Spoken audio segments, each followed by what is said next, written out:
மக்களே, இன்றைக்கி என்ன பார்க்க போகிறோன்னா, செம்ம டேஸ்டியான பருப்பு உருண்டை குழம்பு தான் பார்க்க போகிறோம். அதுக்கு ஆல்ரெடி தக்காளி, வெங்காயம், பருப்பு எல்லாத்தையும் நான் மிக்சியில் போட்டு அடித்து வச்சுட்டு, பருப்பு 1 மணி நேரத்துக்கு ஊற போட்டு வச்சிடணும்.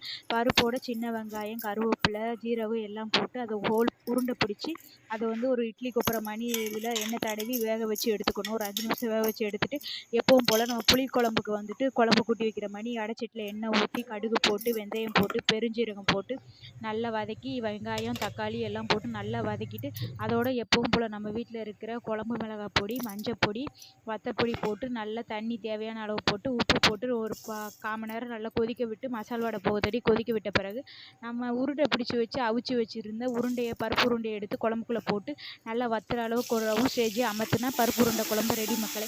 என் வீட்டுக்காருக்கு இந்த குழம்பு எப்போவும் ரொம்பவுமே பிடிக்கும் மக்களே. எனக்கும் ரொம்ப பிடிக்கும். டேஸ்ட்டாகவும் இருக்கும், உடம்புக்கும் ரொம்ப ஹெல்த்து. இதை வந்து அடை குழம்பு மாதிரியும் செய்யலாம், அப்படி டேஸ்ட்டாக தான் இருக்கும். சூர்யா சொன்ன சேனலுக்கு சப்ஸ்கிரைப் பண்ணுங்கள்.